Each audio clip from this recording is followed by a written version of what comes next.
this episode, we are talking about past lives again. So, this is the second episode in our past lives series. So, here we're talking about how you can use the concept of past lives, digging into your past lives. Like, how can you use that in your own life? How is that beneficial to you? So we're going to give you some reasons on that. Jamie and I also did 2 past life meditations. We're going to share what those were like. We also have linked those meditations in our show notes for you to go and check out. So that is at embodylove.me/intuitive girls. So let's jump right in. This is Heather Wood and Jamie Hayhurst, and this is the Intuitive Girls Guide. Are you ready, Jay? I sure am. Let's do it. All right. So this time we're going to talk about how you can use past lives in your own life. Like, why is that beneficial other than the fact that it's just cool, right? Like there's It's fun. It's interesting, but exactly. So we're going to talk about that. And then Jamie and I both found 2 meditations that were both past life meditations, both kind of different, some similarities, a little bit different, that we did. So we're going to tell you about our experience with those. But we're also I'm going to put the link in our show notes, which you can find at embodylove.me/intuitive girls. You can listen to episodes there. You can check me and Jamie out there if you want to. And I'll also put show notes. So I'll put links to these meditations so you guys can go try them. And then hopefully you'll also send us some feedback and tell us what your experiences were like or your opinions of these meditations were. We love to listen to that kind of stuff, don't we, Jay? Yep, absolutely. Okay. So let's jump in then. So let's talk first about, again, other than it being super cool, why is it beneficial to dig into past lives and to understand that in your own life? So I came up with some reasons that I thought, Jamie, I thought I'd tell them to you and you could let me know what you think. Let's hear it. Okay. So the first one, I think this is a really big one, so I'll put it first. But understanding yourself is a really freaking big deal. Yeah, sure is. And this is gonna be a slight soapbox moment. So Jay, you can reel me off of it if that's necessary.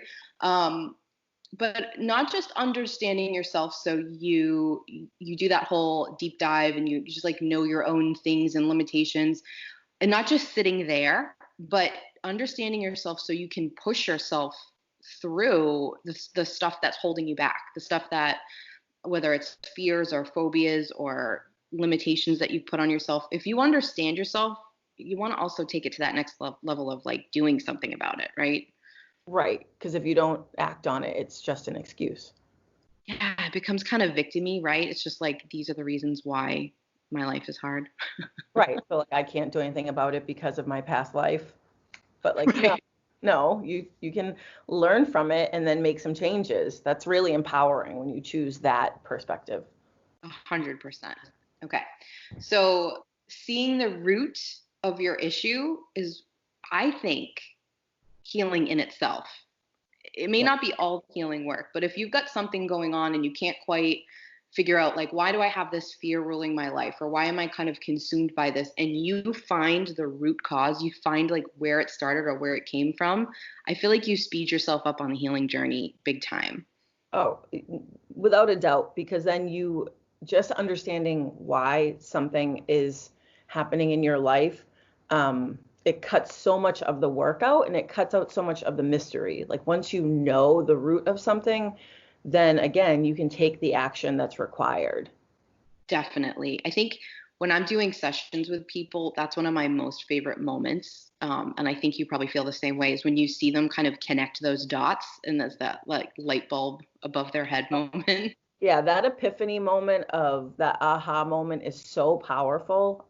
Just that moment alone makes you feel better when you have that and you understand something and you know it's not just a flaw or a fault of your personality or whatever, whatever you might be telling yourself about it. It's so empowering. It really, really is. Empowering is the perfect word for it. Also, your incentive to heal your issues now. I think if you are looking back into your past lives and you see you've carried trauma or unresolved issues with you from past lives, it kind of makes you think like, I think I want to work on my stuff in this life so I don't take this with me. I've had enough of dealing with this issue in the past 6 lives. Right. And it's a way to stop it from going forward. Like you're doing your future self a favor. Not just like your Totally. self in 20 years, but your future self in the next life. Like if you can heal it now, then that suffering can Yeah. end and you can work on some other stuff. Yes, you can pick some new suffering. Right. There's always stuff to work on. So you can deal with that one. Exactly. Um, oh, this is a big one for me that I love seeing. Seeing patterns from different lives that you're still doing in this life. So if you get to tune into like maybe 2 or 3 past lives and you notice these patterns of like, oh, I did that in all of those lives and I'm doing it in this one, I think that is it's kind of another light bulb moment. Yeah. But I think that with maybe a different perspective, it could be seen as like again an excuse. Oh, this is my cross to bear, or oh, this is what I do in every lifetime, and then it's a way to just sort of ignore the work that needs to be done. But if you choose to, again, take an empowering perspective, it's a way to heal through so many lifetimes. I mean, that's really powerful stuff. Totally. And again, I so agree with that. You can't just be that person who's obsessively doing the work and finding information out without then pushing yourself with it and using it to make some changes, Yeah, really. So right. I definitely agree. Oh, feeling like you're a part of something bigger. I feel like when Mm, I think of past lives and when I look back and see like, oh, I think in that life I was doing work on this same issue or I was a part of something there and I feel connected to that now. I like that feeling. And I think sometimes in more modern religion where it's like one lifetime, I think you kind of get a little robbed of that. Like you're not as much a part of this big picture. Does that make sense? yes, I agree. I think you also get to feel like you're impacting more people and more lives. If it's something that you're seeing a pattern in, then it's like I've been working on this, for much longer than this current lifetime. And it can feel like you're being more impactful. Definitely. Definitely. Um, I am going to tell you this next one, and I'm going to try really hard not to launch into a Hamilton song when I say it, but I'm not sure I can promise. Good luck. Okay. Um, how precious your shot is. Like, Oh, I feel yeah. like I feel like some people think of reincarnation and living a bunch of lives and they think like, oh well, it takes away from this life. But for me, I feel the opposite. Like there are so many lives that you could look back on and see like suffering or like really difficult situations that you're in and then you kind of it sort of in my opinion gives you this perspective of like no, this shot is really precious, like I can't throw it away. Yes, Manuel Miranda. Yes. Yeah, I agree with you. Absolutely. I mean, you might have lifetimes in the future where you're still working on the same stuff, but not as Heather, not in this lifetime, not with this set of tools and this personality and these goals and objectives. So it is one shot. You might get a lot of shots, but you don't want to Hmm. blow this one. You want to make the most of this one. Yeah, and in this time in the world, this is your only shot at this time to make a difference, Right. right? Exactly. So yeah, and I think you're just making it harder for future you if you Well, don't work to be take your done. shot now. Right. Yeah, yeah. All right, and then the last one, I know that you'll like this one. I think when you look back at past lives, especially when you see ones where you're kind of like crushing it or you're doing something really brave, it sort of reminds you how capable of being a badass you are. Yes. I think that's a great perspective. And I also think that I've with your help, I have seen past lives of my own, and they weren't so powerful. And I think that I took it and used it the same way, that like I didn't get the chance to do that then, so I want to do it now. Yeah, kind of Like, like that hindsight. Yeah. but if you know you were doing cool stuff in another life, like, yeah, you want to live up to that. You want to bring the same kind of power and energy to this lifetime. Exactly. Like if you look back and you were some like, I don't know, war hero or some like badass Sure. queen that like, Right. does this amazing thing, like even if it seems more ordinary, but you survive something really difficult, in a difficult time, it sort of makes you go, oh, like there's more to me than I give myself credit for. If I that was me, a different form of me, but I did that. So I Right. like And if that. I could do it then, I can do it now. Definitely. Yes. Yes, yes, yes. And All right. sorry, I also think like if I could do X, Y, and Z in the 1600s, like I can do something good now in 2020 with all this technology and this information and communication. I mean, you can take whatever perspective you want. You just have to choose something that's going to be helpful and powerful to you. You want to know where a sort of interesting time in my life where I had that exact thought was as I was about to give birth to my first child. You know how scary that is when you're Yeah. in that Yep. am I capable of this? And then I really did think to myself, like, I bet I've done this in like the 1500s, the 60, like 1600s. Like, I In can the, do this now. right, exactly. In a cave somewhere, exactly. Yes, definitely. I definitely agree with that. All right. So, anything else you want to add to that list that you can think of? No, that certainly I think covers all the benefits for sure. All right. So should we tell them a little bit about these two meditations that we did? And I'll let you give like a little synopsis of them, but I do want to say again that you can get these meditations. Their links are on embodylove.me/intuitive girls. We'd love for you to do them too. They're free and you can grab them. They're both on the Hay House meditation app, or podcast, I guess. So you can check that out. But all right, Jay, will you give us a little info on these two meditations? Yep. So the first one is by Denise Lynn, and it's called just Past Lives Meditation, and it's 26 minutes long, so not too bad. Um, some people might be adverse to big time commitments, like I sometimes am. Me too. Yeah. Meditation's a little on the shorter side, um, and that one was a visualization where she walks you through, and you walk over a bridge. And Mhm. as you're walking over the bridge, it gets foggy and you're sort of entering the time space continuum and choosing a past life to view. The second one was by Brian Weiss, and it's called the Mirrors of Time Meditation, and that one's only 18 minutes. And this one I preferred this one, not only because it was shorter, but because you used mirrors, like in the name, Mirrors of Time. So you used mirrors to look into and to see past lives and to see what you could see in those mirrors. So it was, to me, that just clicked a little bit more in my brain visually. It was a good, solid visual to be guided with, I think. I agree. Yep. Yes. Awesome. And those are both, again, they're on the Hay House Meditations podcast. You can find them there, but we'll also link them directly for you guys so you can find them. Okay, so starting with the past lives meditation, the Denise Lynn one. Tell me a little bit about your experience with it, Jay, and then I'll tell you a little bit about mine. Okay, so if you know me, you may know that I struggle sometimes with these types of um, this intuitive type of exercise. So I fell asleep, which is just classic Jamie.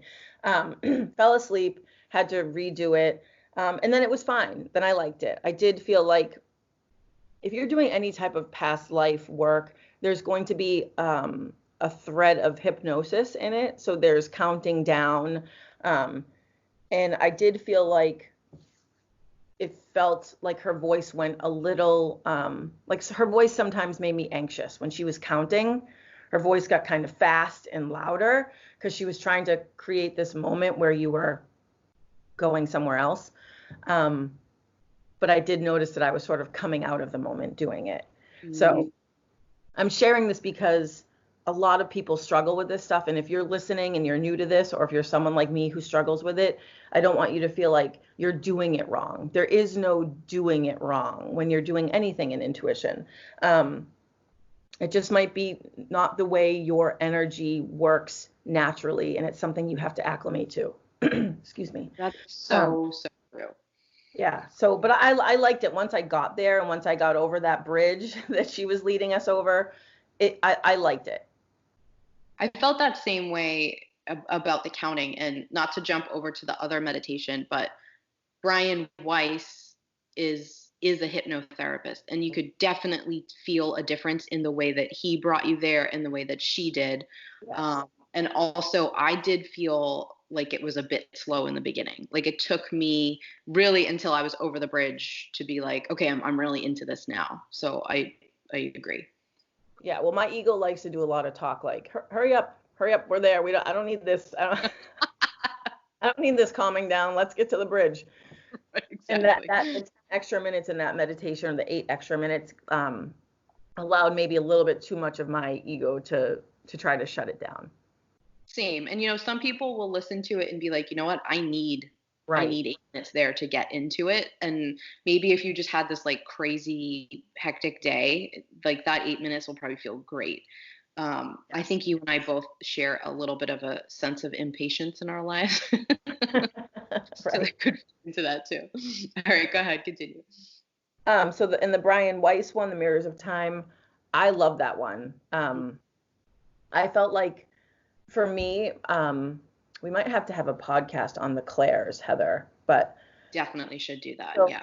my Claire, I am not I don't necessarily use clairvoyance as a first method for like sensing energy. Mhm. So for me, I felt like the mirrors helped direct my intuition into seeing things. Like Yeah. in Denise's, when I stepped off the bridge, it was almost like it was too much of a blank slate. And so my ego started to resist like what I was seeing and like not seeing anything, not picking up anything. Whereas when I was focusing down on one mirror, that was more like concrete for my brain to work with, and it was easier for me to pick stuff up. I think that's a really good point because however you are, you can sort of look at these two meditations. I think if you are more visual, Denise's might give you a little bit more space. Like I know I went like a little deeper with hers, Yes. where Brian's being a bit more, I don't know if structured is the right word, but like a little bit more like directly visualize this. Yeah, I think that that's helpful. So whichever way works for you, these two options are good in the fact that they're different like that. absolutely. All right. So can I tell you a little bit about my experience with these meditations? Yeah, please do. So where Jay sometimes struggles to get into them, I struggle to come back. So I actually did Brian's meditation first. So the Mirrors of Time one, I did that one first because when I was doing that one, I had less time. So I Mhm. was like, let me do this one and then I'll do Denise's. And that I think that actually worked out well because I used Denise's to go deeper into the life that sort of came up for me in the Mirrors of Time. Oh, smart. Yeah, it wasn't on purpose. It's just kind of Right. um, so just a little, I'll just give you quick stuff, but it was kind of interesting.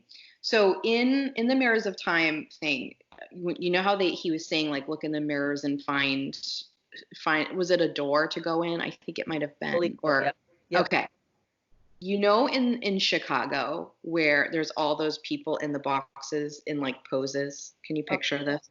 yes. Okay, that's Yeah. totally what it looked like to me. Like different versions of myself in Chicago boxes.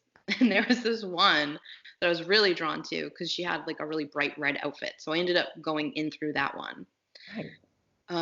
And so I love it in a past life meditation when you are asked direct questions. I really like that. And Brian's had more of that, I feel like, than Denise's. Um, so he asked for a date. Do you Mhm. remember that? Yes, I I do. got one. Yeah, I did too. What did you get for a date? 1832. Ooh, I got February 2nd, 2020. Oh, you got a real date. I got a I got like year. yeah, I didn't get a time stamp on that, but Nice. yeah. I did have a little trouble figuring out where I was though, which I find anytime I do past life regression stuff, the like location of where I am is the hardest for me to figure out. Did you Right. get a location?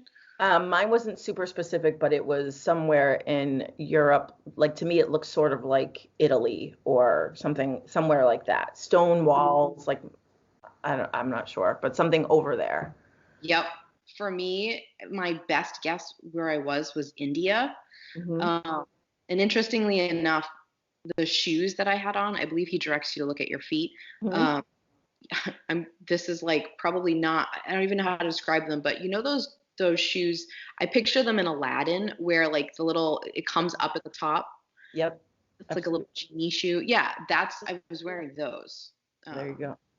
And then I even was like, maybe it's a tie to Aladdin. And so I looked up where Aladdin was located, and it's a made up place. Right. Agrabah is not, it's Not not real. real. Yeah. Right. Learn something new. Um, so what else? Oh, when he says to go back into your childhood, the word like performance was a big thing for me, and I had just like kind of a quick jumble of like a bunch of moments. I couldn't like lob onto one, but they were all of try not to be shocked by this. They were all of little kid me performing for people, like whether it Uh, was dancing or singing or speaking, or like it was like this part of me that loves that, which is still true today, but I'll get more into this when I talk about the other one though. There's a lot of like editing and a little bit of like guilt that I like that existed today. right, Mhm. right, right. So you need to So look I at was, that. yes, exactly. Yes. Let's see. In this past life, I was some kind of a performer, like a singer or a musician. I couldn't quite get that. And I had a feeling like the date was my wedding day, but I couldn't. I kept trying to confirm it, but I ended up feeling like I didn't feel like he gave me enough time after asking me the question to like get the answer. I don't know if you felt that way, Yeah. but I Well, was no, because it's harder for me to like, I'm not getting sucked down the rabbit hole as far as you are. So it feels like better timed for me. But yeah, I could see how that could be an issue for sure. yeah, like with Denise's, if there was less time in the beginning and more in Mhm. that digging into like the stuff, I would have liked that better. Yep. And then lastly, about the Mirrors of Time one, I really liked the advice he gave about like if you start to feel uncomfortable, like you can just float above it, like you don't have to be in the life. I thought that was good. Yeah, I think lots of people need a like sort of an escape route sometimes when it starts to feel overwhelming emotionally. It's good to give someone a way rather than just quitting the whole meditation and breaking that flow of energy to just give them a way to like float up and then come back down when they're ready. That's a really smart thing to do. I thought so. Yeah, I never felt the need to use it, but I liked having it in my mind, um, like something that I could go to. absolutely. All right. Did you have anything else about that meditation you wanted to share before I jump to the next one? No? Nope. Okay. So the past lives one with Denise, I really liked that her opening, and it ended up kind of startling me. You know, when you have those like those moments where stuff lines up with the universe and it gives you that sort of like 1 second bellyache. You know that feeling where you're like, whoa. Yeah. Yep. Okay. Well, I had been thinking about from the past meditation that like performance thing, and I was like, I wonder, I need to dig into that more, but I hadn't really. And I thought like, I wonder if I'll get an opportunity in this meditation too. And she kind of opens by being like, we're gonna draw on a gift or a talent from from the life that you're in to bring it to today. And I had that moment of like, oh, look at that alignment, Denise Lynn. Perfect. That's a great setup right there. So I actually chose to go back into the same life in this meditation. So I don't know, I can't speak to, and maybe you can, like how easy it was to pick a life to walk into. Because in this one, it was like, was it a fog that you walked into, Jay, in this one? Yeah, so when you were walking over, once you stepped off the bridge, the fog evaporated, and then you could start to see where you were. And so rather than looking into that mirror, it was that the fog was lifting, and you could start to pick out. like where, like the scene, the location, stuff like that. Okay, got you. So, did you find that difficult? Because it wasn't difficult for me because I already knew which one I wanted to go into, but I think that sounds harder than just like kind of choosing like in a mirror. Yes, it was definitely less.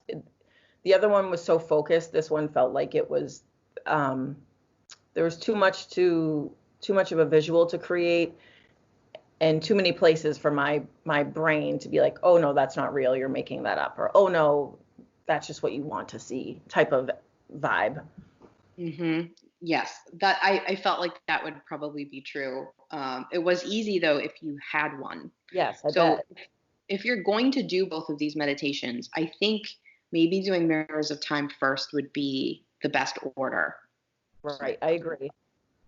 Um, so in this one, in that same life, I saw myself, I was clearly later in life. Like Okay. in the midst of time in this life, I was clearly pretty young. And in this one, I was a little bit older. And I was some sort of speaker. And in it, she says the word orator. And I had that like energy whoosh feeling of like, that's an important word. So I wrote it down. Yep. Uh, and I could tell my job was to win over people. So I was wondering if I was in some sort of political, like I don't know what I was doing, but I could tell that like my job was to speak and to get people like into what I was talking about. Gotcha. Gotcha. Uh, in this meditation, she says to move time forward or backwards to look in this life, and I believe that Brian Weiss says that in his meditation too. Yep. I could not do this. I could not do that in either one. Like, were you able to like slide with time? No. No. Okay. I feel like that's just a really difficult thing to do. That was just kind of like thrown into both of these meditations as like so easy, just slide through time. And I was like, what? I can't do that. Exactly. Exactly. It was Yeah. definitely difficult. Yes. In this one, she also says to get an image of what the spirit world looks like. I thought that was kind of cool. Hmm. Um, did you get an image? I did not. Okay. Well, when I tell you my image, you're gonna laugh because you already know that I like dream of this exact experience. So it looked like a bunch of shuffling rooms that like I was walking through, like all these different rooms that I could go into. Which I have dreams of those shuffling rooms. So I thought that was interesting. That's very cool. Um, so that you get brought to your death in this one. I don't think you get brought to it in the other one, do you? I can't remember. No. Okay. It looked pretty tame, my death in this one. I just looked old and in a bed. It was, Well, that's a it was good way to go. I mean, yeah, didn't look too traumatic. I've seen some burn at the stake ones and some drown Right. in the water ones, so I was like, all right, this isn't bad. Did you see death in yours? No, I didn't. I just saw it. It was like it just went to some place where I couldn't see, almost like a fade to black type of Mm, experience that I took as that life being over, but I couldn't see it. yes, right. I wasn't super disappointed that there wasn't more information about the death. Anytime I've seen the deaths, I've been like, this is my Right. least favorite part of looking at this life, so I don't really Right. care. Oh, and she also has you visit your child self. I thought that was interesting Yep. in this current life Right. and give that child some advice. I had a little trouble with this. How did you do with this? So that's easier for me because I do a lot of inner child work and like childhood trauma work. So that I love that part. That part was fun. That part you just felt like you were into. I love it. That part was harder for me. I knew that I needed to give her advice about this performing thing, Right. um, but I honestly didn't really know what to say. So I just felt a lot of stuff about like allowing yourself to just be who you are and not. I feel like that's it's kind of cliche, but that's kind of all I could come up with. But I did want to look more into that. Like I want to go back maybe just on my own and kind of deep dive that a bit more. Right. My future self, how did you do with that? That was a lot murkier for me than the past, the childhood self. Um, Yes, I could not see my future self. I no. knew I was talking to my future self, but it was like a shadow. I couldn't see Same. what it looked. Yeah, I was Yeah. gonna say it felt like a fog to me. Yes. But I did get advice from my future self. What was it? Well, it needs more unpacking. Maybe you can tell me what you think of this advice. Apparently, this will shock you, Jay, but future me likes to give like these epic little tidbits. I'm sure that's just really shocking you. So the advice was, you are a prism. The performer is just one stream of light. Oh my God. It's perfect. It's really cool, but I don't exactly know what it means. But again, I want to deep dive more on that. But what I sort of took was like, sometimes we get so wrapped up in like, what's my identity? How do I present myself? And so I kind of took it to be like, in whatever stream you want to that day, or works for you or feels right. I don't know. What do you take from that? Right. I mean, there's just a lot of facets of every human being, and you were expected to be a performer, and then you were criticized for it. But your self doesn't have to revolve around performing. There's so many other facets of who you are. Yeah, I love Love that. it. I know. See? Good job, future me, with your epic advice. So poetic. I know. I wonder when that kicks in. My future self was like, take a nap. I didn't really hear that, but that's what I need is a nap. Definitely. I mean, you did fall asleep during this meditation, right? So like, fall asleep a couple. Rest, girl, rest. That's yours. All right. Well, lastly, I just have one more thing that people can do. I think this was just fun. I don't think that there was really much to this, but there's a BuzzFeed quiz that you can take where you plug in information. It uses like numerology information, and it will tell you how many past lives you've had. Mm-hmm. So I'll put that in the show notes too. I did it, and it said 33. Just not accurate. Maybe like 133.